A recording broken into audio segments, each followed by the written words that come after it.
téléspectateurs français, pour les téléspectateurs étrangers de langue française, la composition des équipes, alors que le Real, ici avec Di Stefano sur le point central, va jouer à droite et ira par conséquent de droite à gauche, présente dans les buts Araquisten, à l'arrière de droite à gauche Casado et Miera, en demi de droite à gauche toujours Fello, Santamaria et Pacin, en avant Terrada, Del Sol, Di Stefano, Puskas et Rento.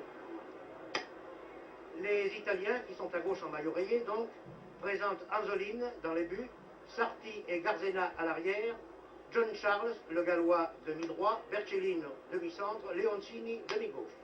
À l'avant, de droite à gauche, Mora, Mazzia, Nicole, Sivori et Stacchini. Le match est arbitré par l'arbitre international français, M. Schwent, qui est assisté de deux arbitres français de touche, M. Tricot et Faucheux. Voilà, vous savez à peu près tout de ce qui s'est passé en première mi-temps, une ambiance extraordinaire, je le répète, un terrain qui est en bon état malgré les pluies de la matinée, mais nous avons remarqué quelques glissades inopportunes et malencontreuses, notamment de Puskas, qui était souvent en très bonne position de tir. Et ici, nous assistons à une attaque des Italiens, qui est arrêtée par Fello.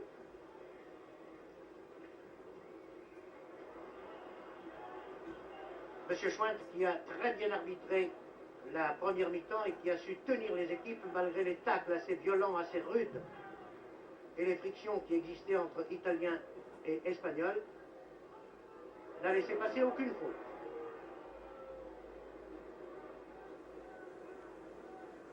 Les Italiens, vous le voyez, semblent vouloir continuer leur pression sur les buts.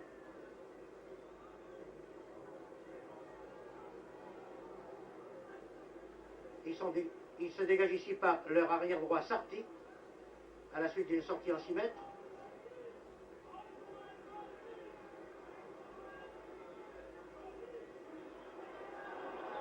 Et ici, c'est Santamaria qui a arrêté une tentative de percée de Mora. Mora qui a récupéré la balle ici sur l'aile droite, qui est aux prises avec Miera. Et le ballon est sorti. Oui, trop tard.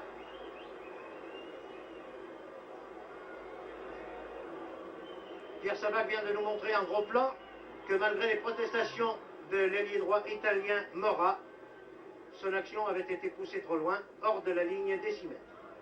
C'est donc un dégagement par Araquisten, le gardien espagnol. Dégagement au pied, très au-delà de la ligne médiane, destiné à Di Stefano, mais intercepté par les Italiens. Sivori qui fait une très longue balle, qui donne une très longue balle ici à John Charles. Et vous l'avez vu, c'est un corner.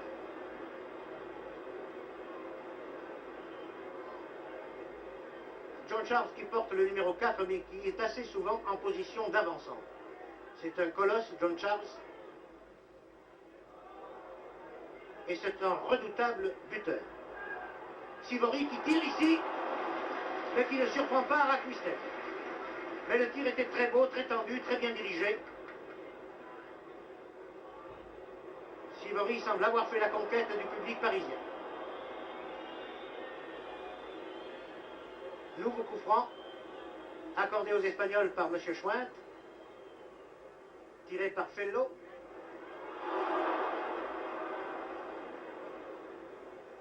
Del Sol a manqué sa reprise là.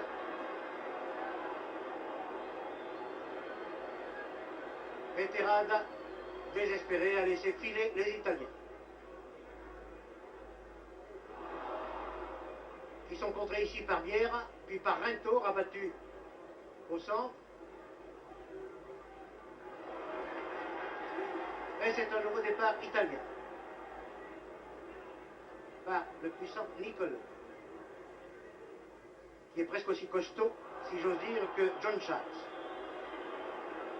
Oui, il y a un changement, enfin, pas un changement de dossard, si vous voulez, mais de position dans l'équipe italienne. John Charles est vraiment en position d'avant-centre. Et ici, un nouveau tir de Sivori s'est écrasé sur le montant vertical gauche. Début espagnol.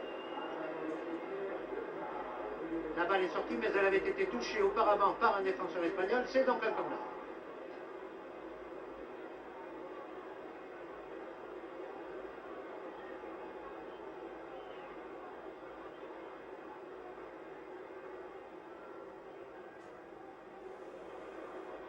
au ras des buts, au ras des poteaux. La balle a été cueillie par Arakwisten, bien placé.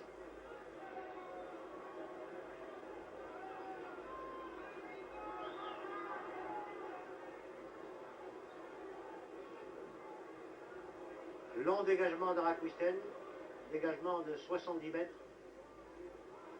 Di Stefano récupère une balle qu'il n'espérait plus. Et Santamaria va en chercher une autre qui ne lui était pas destinée. La balle était destinée à Di Stefano qui n'a pas sauté assez haut, ou plutôt la balle était trop haute.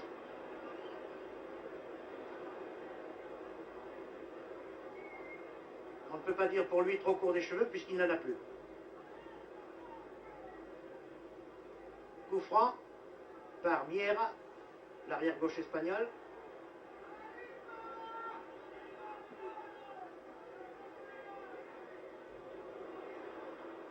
La balle était destinée encore une fois à la tête d'or de Di Stefano qui était bien placé pour la recevoir, mais les défenseurs italiens ne s'en laissent pas compter. Vous les voyez à l'œuvre.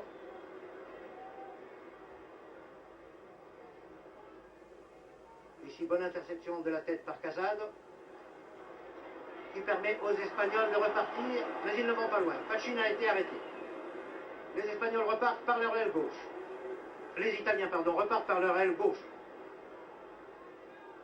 S'il m'arrive de commettre de petits lapsus comme cela, vous les réparerez vous-même, car il est trop évident, vous le savez maintenant, que les Italiens jouent en maillot rayé et les Espagnols en maillot sombre. Un tir de Rento à côté. Et pendant que la balle est sortie, et à propos de ces lapsus inévitables que l'on commet dans des émissions en direct, je voudrais signaler que les censeurs qui nous critiquent pour les petites erreurs que nous commettons devraient bien se méfier un peu dans leur jugement et ne pas alerter, comme certains, leurs lecteurs, car nous voudrions bien voir ce qu'ils seraient capables de faire s'ils étaient à notre place, parfois.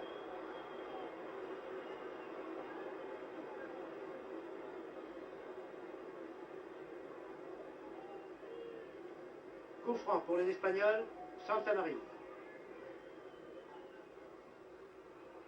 Balle très longue sur la tête de Del Sol, mais reprise de la tête par les Espagnols. Di Stefano essaie de relancer ses camarades, mais il y avait la Bercellino. Sivori. Sivori qui n'a pas perdu la balle ni la tête, qui a fait une très bonne passe à Mora.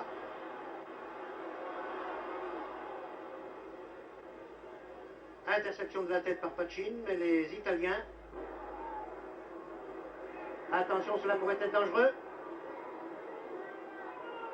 Tête de John Charles, mais tête aussi de Pachin. Et Di Stefano qui sait se replier quand il faut est venu chercher une balle qu'il a donnée à Terrade. Voici Puskas en action. Puskas qui a manqué son dribble. John Charles en position d'avancement dans le rond central a perdu la balle au bénéfice de Di Stefano qui a dribblé un adversaire. 2.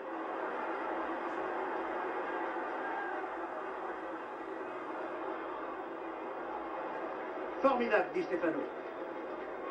Il y a deux grandes vedettes là dans ce match, Di Stefano et Sivori, qui sont, je vous l'assure, à la hauteur de leur réputation. Centre de Mora, intercepté par Fello. Mais nouvelle interception des Italiens qui repartent. Un tir un peu mou ici de Mazia. Le dégagement d'Arakwisten était pour Rento. C'est Puskas et Rento qui sont là, tous les deux, vous les voyez, essayant de combiner, mais Puskas préfère centrer.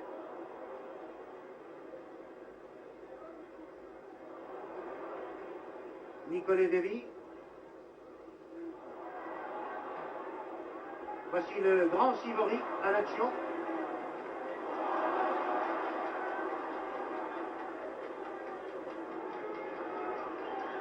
Les Italiens dominent encore une fois, incontestablement. À la il y a un croc en jambe. L'arbitre, M. Schwint, laisse courir, mais un deuxième croc en jambe, c'est trop. Et l'auteur, je crois, l'était dit Stéphane. Coup franc à 20 mètres en diagonale partant de la gauche.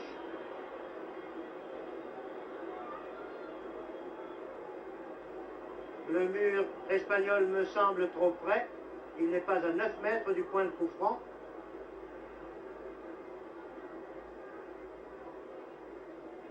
L'arbitre, M. Schwint, leur demande aux Espagnols de reculer. Voilà qui est fait. C'est Sivori qui tire. Il a tiré directement en force sur le mur espagnol. Et la balle a été naturellement déviée en corner.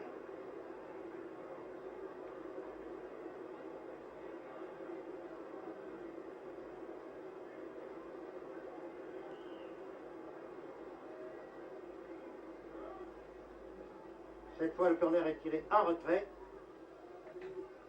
Et cela permet à Terrada, l'ailier droit espagnol, de partir, mais il ne va pas loin, vous le voyez.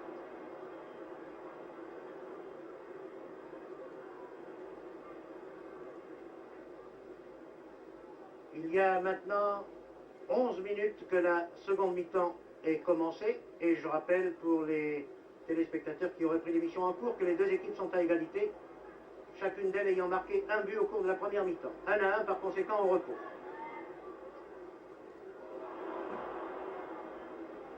Oui, c'était ce qu'il y avait de mieux à faire. Dégagement d'Arakusten. Repris par les Italiens.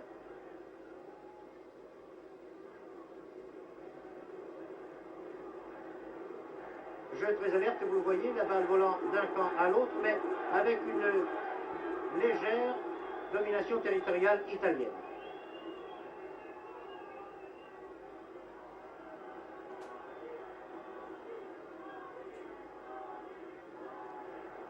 Vous voyez que M. Schwint a beaucoup de mal à maintenir l'ordre sur le terrain, les frictions entre les joueurs devenant de plus en plus dures.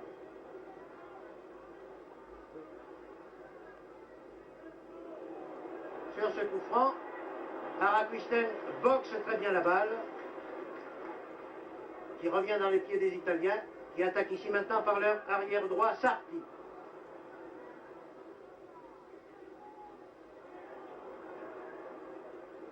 Les Espagnols sont vraiment bousculés.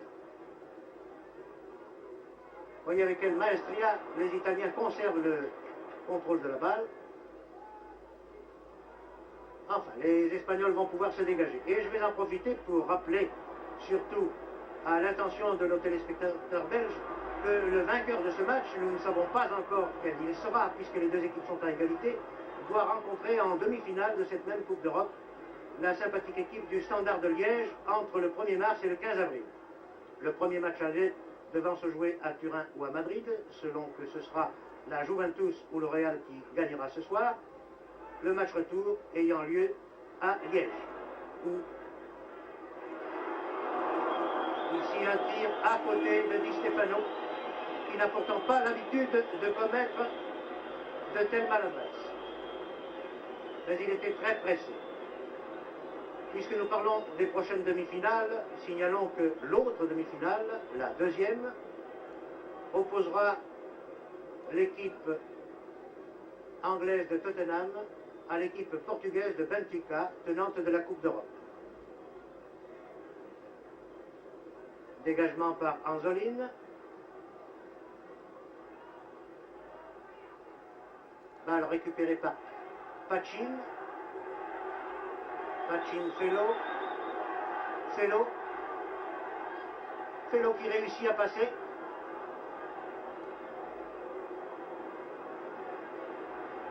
Et les Italiens repartent. Une balle très en avant pour Sivori, qui tire dans sa foulée au-dessus de la transversale. C'était très bien. Belle entente là entre les Italiens.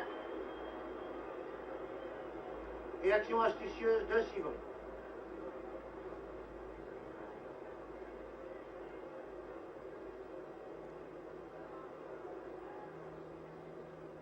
Arakusten, vous le remarquez, a beaucoup plus de travail que Anzolin.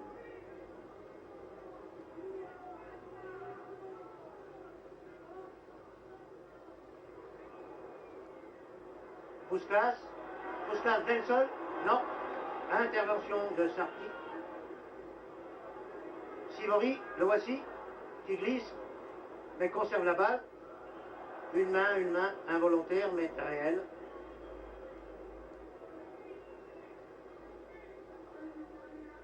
Sarti.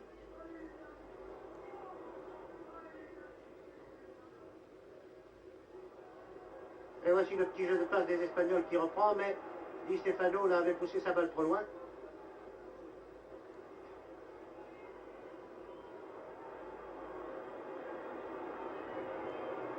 Fellow a été victime là d'un tacle assez irrégulier de la part de Sivori et c'est un coup franc accordé par M. Schwer aux Espagnols. Tiré encore une fois par Santa Maria.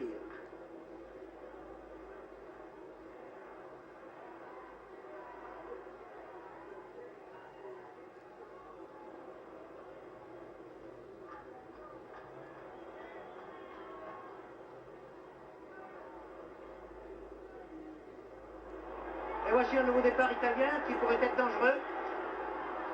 Mais Santa Maria est un homme que l'on ne passe pas facilement.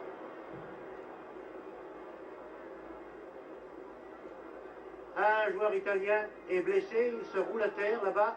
Le voici, auprès de l'arbitre, qui n'arrête pas la partie pour autant. Il est vrai que le joueur se relève.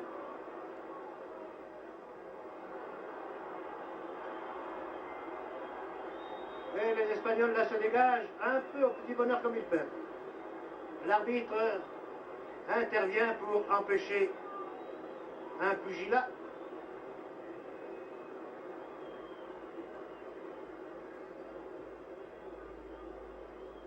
Arakistan donne de la main à Miera.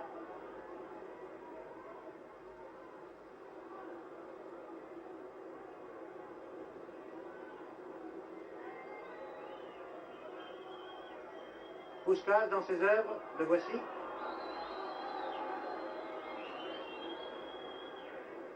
Di Stefano.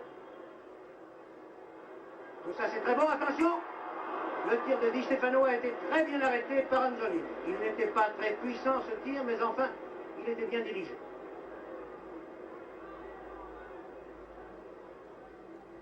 L'Italien essaie de partir par Nicolet.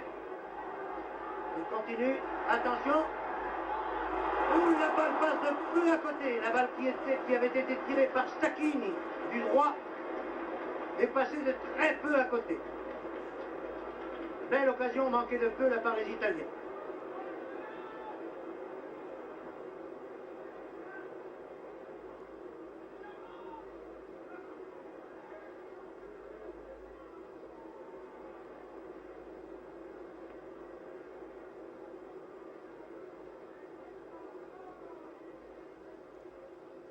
Pacin qui fait un travail extraordinaire a donné là une très bonne balle à Del Sol.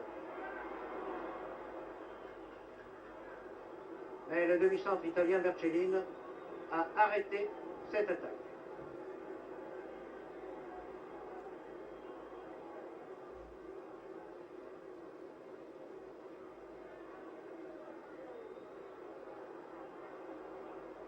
Un bon contre. Très bonne reprise là de la part de Mora.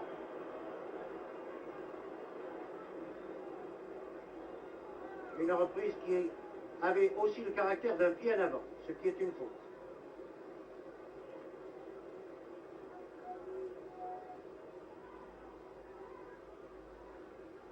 Dégagement de Santa Maria sur la tête de Puskas.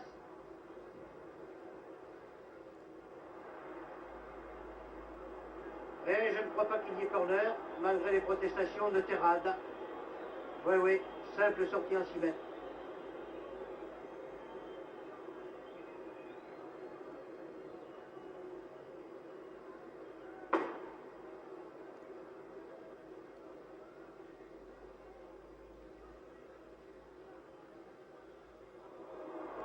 Attention, John Charles et Sivori qui partent, arrêtés par Pacin. Je vous ai signalé déjà le travail considérable de Pacin, toujours bien placé, et qui est le garde du corps de Sivori. Voici Di Stefano, qui a essayé de combiner avec un partenaire. Maintenant Puskas.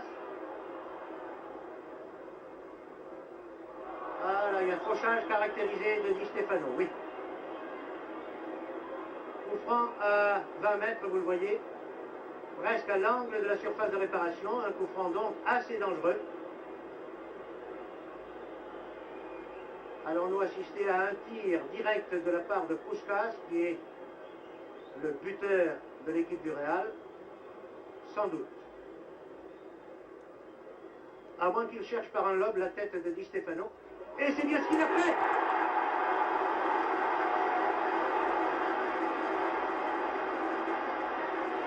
Bravo!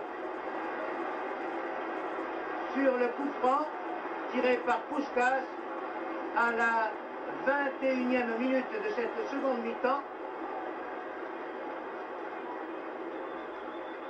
le Real marque un deuxième but, je crois que sur une tête de Di Stefano, je n'en suis pas sûr, parce que j'étais en train de regarder à la fois, si j'ose dire, sur le terrain à l'œil nu et le récepteur de contrôle.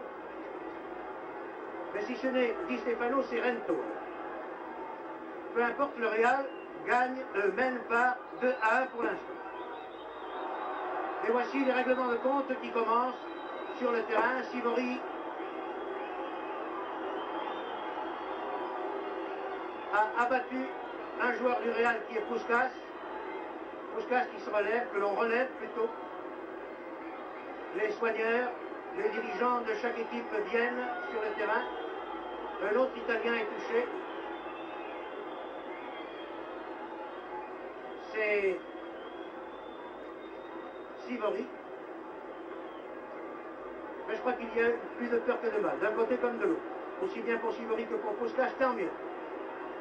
Mais il est à souhaiter que les joueurs se calment et que le match ne dégénère pas en bataille de rue. Nous avons vu jusqu'à maintenant du bon football. Nous avons là les deux meilleures équipes de clubs peut-être existants en Europe. En tout cas, c'est la plus belle affiche que l'on pouvait offrir au public parisien. Et quand on pense que la valeur marchande des 22 joueurs de ces deux équipes représente plus de 2 milliards de francs, et qu'une telle affiche Real de Madrid-Juventus vaudrait pour n'importe quel organisateur à Paris comme à Amsterdam, à Bruxelles, à Genève ou ailleurs au moins 25 millions, on est bien obligé de penser que le public parisien a été gâté et que le public des téléspectateurs est reconnaissant à l'Eurovision de lui offrir un tel spectacle. Puskás, ici, qui semble avoir bien récupéré de son choc avec Sivori. Encore Puskás.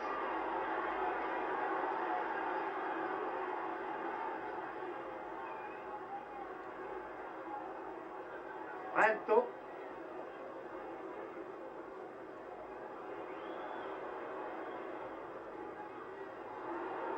Rento Puskás, mais cela n'a pas marché. Il y avait pourtant de l'idée, il y avait de l'astuce dans tout cela. C'est un corner. Corner pour les Espagnols tiré de la gauche. Par Rento, naturellement. Non, par Puskás, pardon. C'est lui le buteur des coups francs et des corners. Un gauche terrible.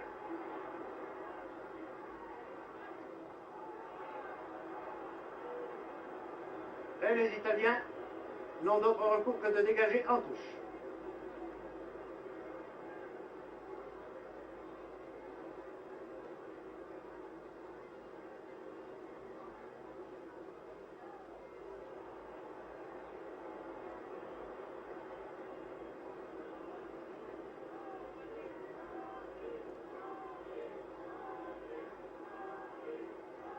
Attention à ce coup franc qui va être tiré par Fello. À la mi-hauteur, sur la tête de Terrada d'abord. Deux Italiens se gênent, Rento intervient et manque son tir du droit. Oh, la belle occasion de but là que le Real a eue par l'intermédiaire de Rento. Mais je crois que Rento doit être moins adroit de son pied droit que de son pied gauche.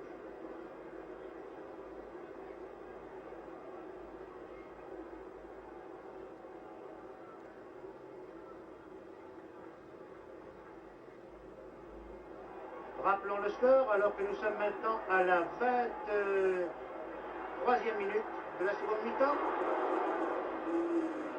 Le Real mène par 2-1. 25e, pardon.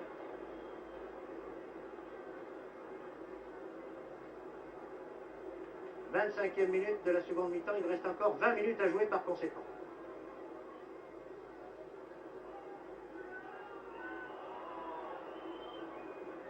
Charge irrégulière de John Charles, coup franc, qui permet aux Espagnols de partir sur la droite là-bas. Ah là, il y a eu une mésentente. Regrettable pour les Espagnols. Et une nouvelle faute commise par un Espagnol cette fois. Voyez, les frictions ne sont pas tendres.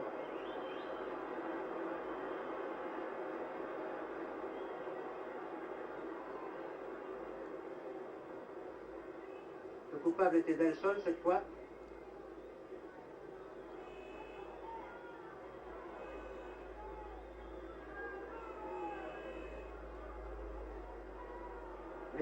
Les Italiens essaient de forcer la cadence. Ici, John Charles qui a donné une bonne balle à Sivori.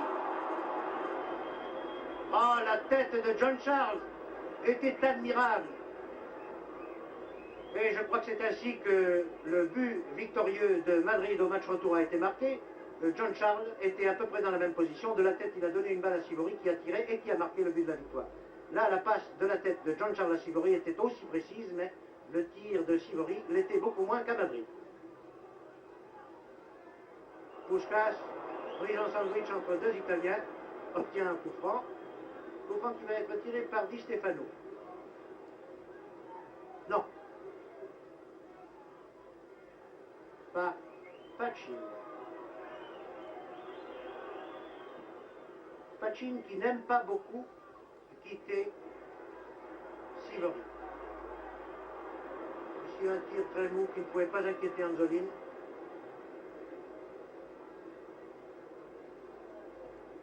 Et l'arrière droit Sarti dégage. Mais sur la tête de Felo. Felo qui lance Terrada.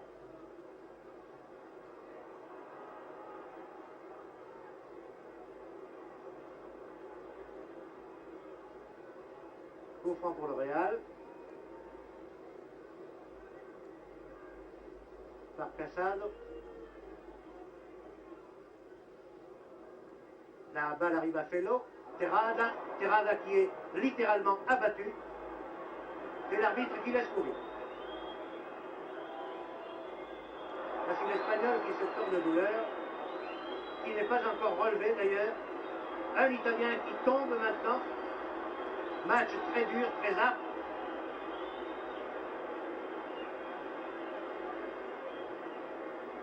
L'Italien est l'ailier gauche Stacchini.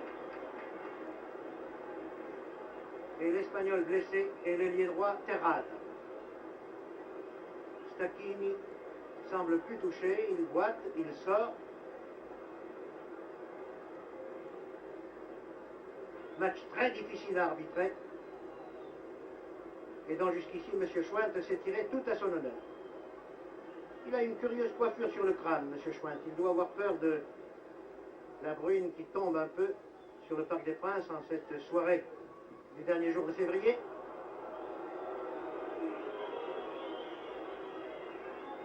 Ce n'est ni un béret, peut-être une calotte blanche que porte M. Schwint.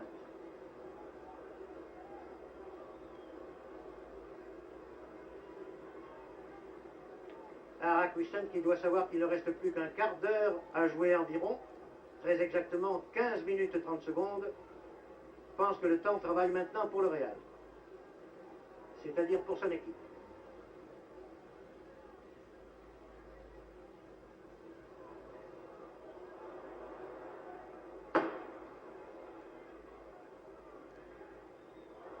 Voilà, face à l'adversaire, ce qui est assez rare de la part de tels joueurs, d'un côté comme de l'autre d'ailleurs. La preuve. Rento. nous n'avons pas encore assisté à un des déboulés célèbres de Rento. En voici un. On dirait que je l'ai appelé celui-là. Et Rento obtient ainsi un corner et soulève, provoque les applaudissements de la foule qui a retrouvé en lui le plus populaire ailier gauche qui existe sans doute en Europe. Mais c'était son premier déboulé. Cette fois, c'est lui qui tire lui-même le corner. Di Stefano. Di Stefano a manqué sa passe et cela permet aux Italiens par Sivori de repartir. Sivori a slalomé entre trois adversaires. Sa passe était admirable. Mais il y avait un joueur italien hors jeu. Ce hors-jeu avait été signalé, l'arbitre n'a pas sifflé. Il a aussi bien fait d'ailleurs. Car voici Rento servi par Del Sol, qui donne un avant à Puskas. Del Sol encore. Terrada.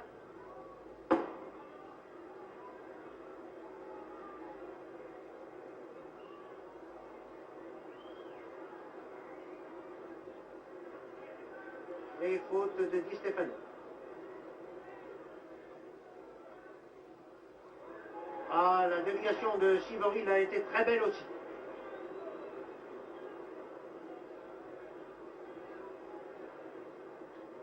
Terrade a tout un boulevard devant lui pour partir. Une bonne talonnade de Puskas, mais trop longue, qui permet à Garzena de passer à Anzolini. Nouveau départ des Italiens par la gauche.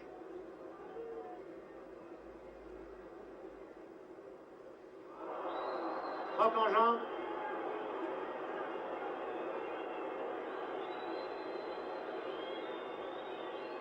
Cette fois, le coupable s'excuse auprès de sa victime. Ce coupable étant Di Stefano, cela ne surprendra personne. Le croc en jambe était certainement involontaire.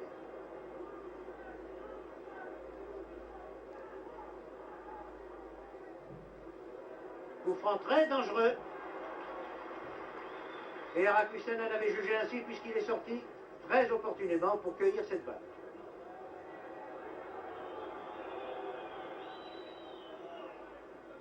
Match très dur, un vrai match de coupe, je vous assure. Où les joueurs se marquent d'homme à homme. Il faut voir comment Pachin reste toujours collé presque à Sivori. C'est la lutte d'homme à homme.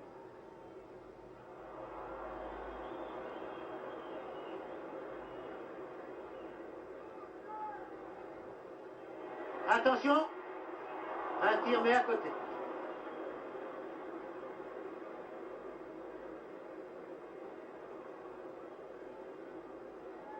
Cette fois, je regarde mon chrono, il ne reste plus que 12 minutes à jouer et le Real mène toujours par 2-1.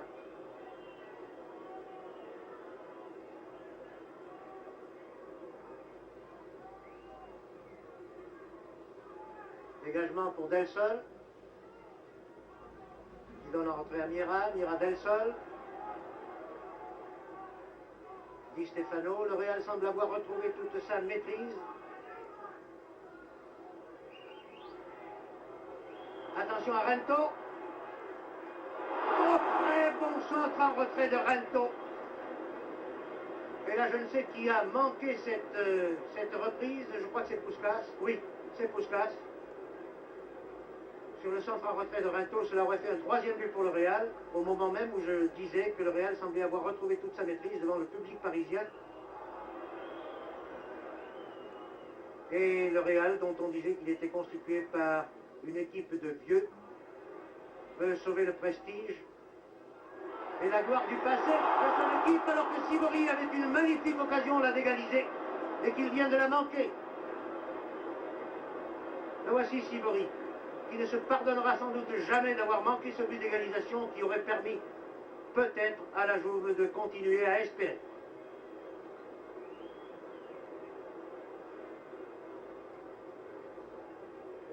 Il convient de rappeler que le Real de Madrid a gagné 5 fois la Coupe d'Europe, qui est détenue, qui a été remportée la 6e fois par l'équipe portugaise de Benfica. Et c'est par la Coupe d'Europe que le Real de Madrid et toutes ses vedettes, Di Stefano, Rento, Santamaria, se sont fait connaître du public des aficionados du football européen. Par conséquent, la Coupe d'Europe est très chère aux Espagnols du Real, et le terrain du Parc des Princes aussi, puisque c'est ici que la Coupe d'Europe est née, et c'est ici que le Real avait gagné sa première Coupe devant Reims. Question sentimentale peut-être, mais parfois les sentiments jouent, même en sport. Attaque des Espagnols. Rento, rabattu au centre.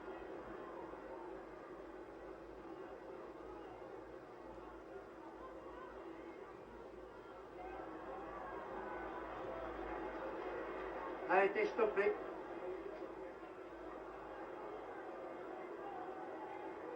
C'est Nicolet, l'avant-centre nominal, mais pas l'avant-centre réel de la Jouve.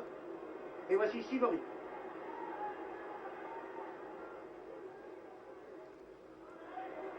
Le meilleur footballeur d'Europe pour la saison dernière. Sivori aux prises avec Cassade, qui lui souffle la balle.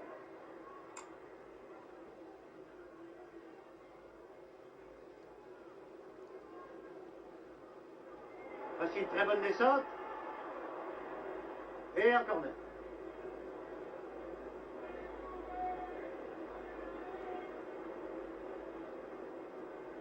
Plus que 10 minutes à jouer. Corner très bien tiré, dégagé de la tête par Pachin sur Puskas, puis Di Stefano maintenant. La passe de Di Stefano à Del Sol a été interceptée de justesse.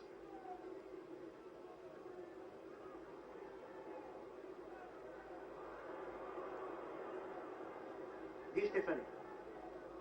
Puskas.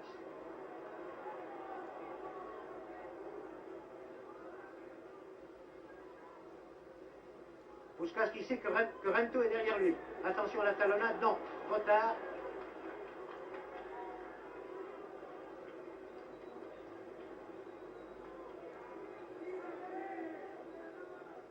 Sivori. Sivori a donné à Nicolet.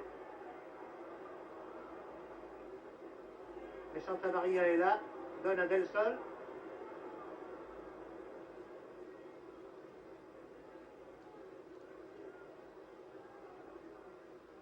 Del Sol à Puskas. Attention en position de tir, Puskas. Ballon sur son pied gauche, non, il laisse en retrait à Di Stefano.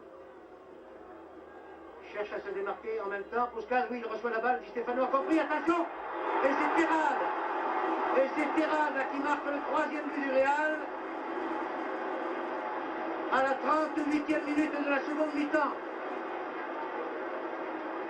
Une action merveilleusement conduite par Di Stefano et Puskas, et qui a permis à Terrade de marquer le troisième but du Real, qui mène donc par 3-1, alors qu'il ne reste plus que 6 minutes à jouer.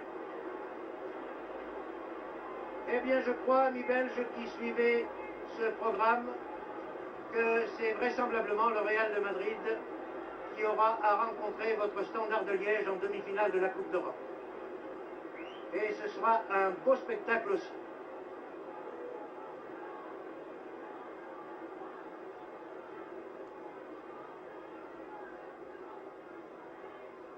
Les Italiens vont-ils jouer leur va-tout? Voici Sivori qui est fauché là et qui de dépit jette le ballon à la figure de Pachin. Son garde du corps, naturellement. Di Stefano essaie de calmer Sivori, il a raison. Mais quand un Argentin parle à un autre Argentin, que voulez-vous qu'il se raconte sinon des histoires d'Argentine?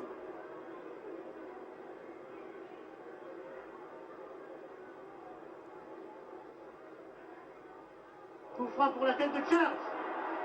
Oh, Rakistan vient d'effectuer une parade magnifique.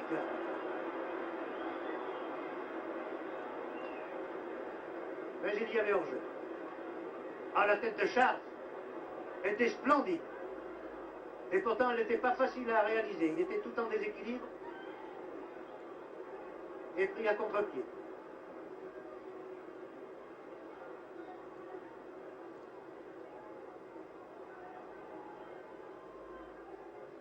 Les Italiens ne semblent pas du tout découragés malgré le handicap de 2 buts alors qu'il ne reste plus que 5 minutes à jouer. Puskás ici. Casal.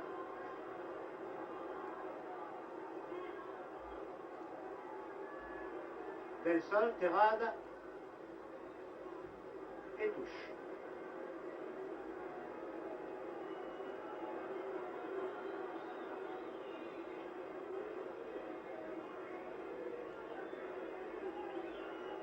Un peu plus de 4 minutes avant que le sort de la Juve soit réglé. Et le Real de Madrid aura retrouvé ici sur ce terrain du Parc des Princes qu'il aime tant et devant le public parisien qui a assisté à la naissance de sa gloire, le Real de Madrid aura assuré son destin.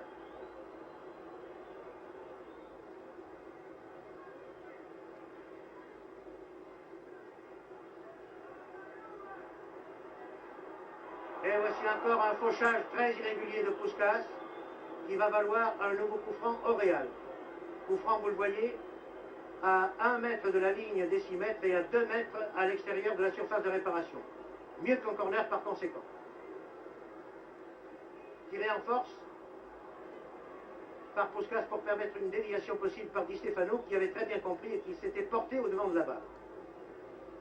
Corner cette fois.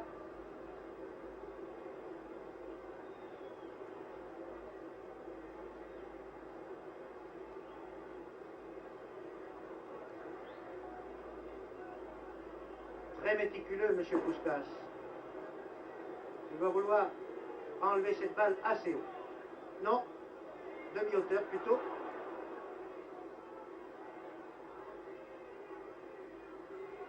Fellow. Un tir de Del Sol. Mais Bertolino a ratissé la balle qui revient dans les pieds de Santa Maria. Fellow. Trop en retrait. Et en touche. Plus que 2 minutes et demie, 2 minutes même à jouer.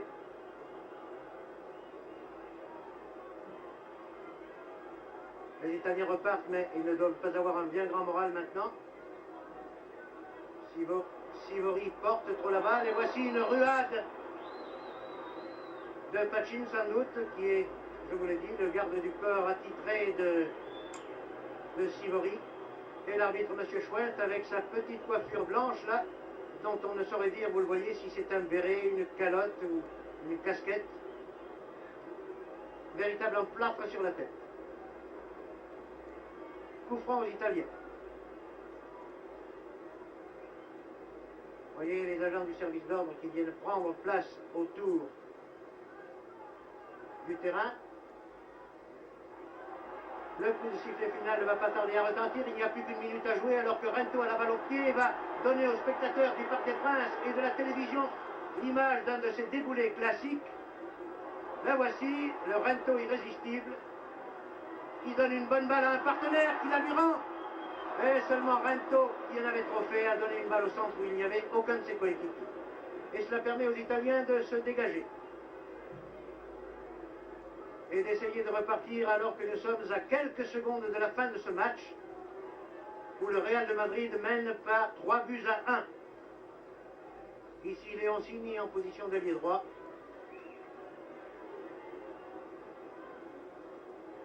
A obtenu simplement une touche à 6 mètres à droite en regardant les buts du Real. Mazzia aux prises avec Di Stefano. Et ici un très bon tacle de Miera. La balle arrivant à Del Sol. Mais une faute avait été commise par Terrada contre Stacchini. Coup franc à 35 mètres en diagonale partant de la droite. Ce sera sans doute le dernier coup de pied auquel nous allons assister au cours de ce match, car à mon chrono, le temps réglementaire est maintenant terminé.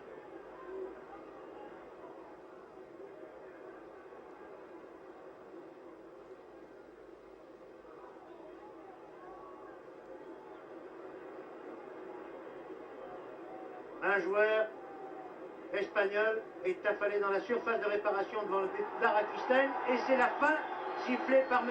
Schwent. On demande du secours pour le joueur espagnol qui est couché là-bas devant la cage. Devant la cage espagnole. Le joueur n'est toujours pas debout, je crois qu'il est blessé très sérieusement. Rakusten a fait un véritable signe de détresse en levant les bras au ciel. Voici le joueur blessé auprès duquel s'empresse déjà son coéquipier Pachin, puis maintenant l'arbitre et tous les autres. Je crois que la blessure est assez grave, cependant qu'une certaine confusion règne au centre du terrain.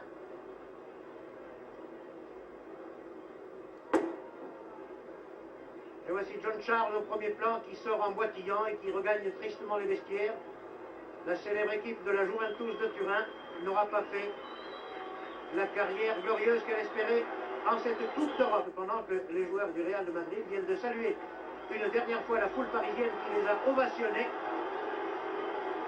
alors qu'au centre, très tristement, vous le voyez, les joueurs de Turin viennent à leur tour dire au revoir à cette foule parisienne avec l'espoir de la revoir bientôt. Et ce sera avec plaisir que nous reverrons à l'œuvre des joueurs comme Sivori, comme John Charles, comme Bercellino et autres Stacchini. Toujours pas moyen de savoir quel est le joueur espagnol qui a été blessé. Je regrette cette insuffisance dans l'information, mais il m'est impossible vraiment de le voir et de le savoir. En tout cas, il me suffit de rappeler qu'ici, devant un public record de plus de 40 000 spectateurs, le Real de Madrid, en troisième match d'appui des quarts de finale de la Coupe d'Europe, a battu la Juventus de Turin par 3-1 et s'est qualifié pour rencontrer en demi-finale l'équipe belge du Standard de Liège. Ici, le Parc des Princes, où sur des images sélectionnées par Pierre Sabag, vous avez entendu un commentaire de Jean Quittard. Bonsoir.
De Turin.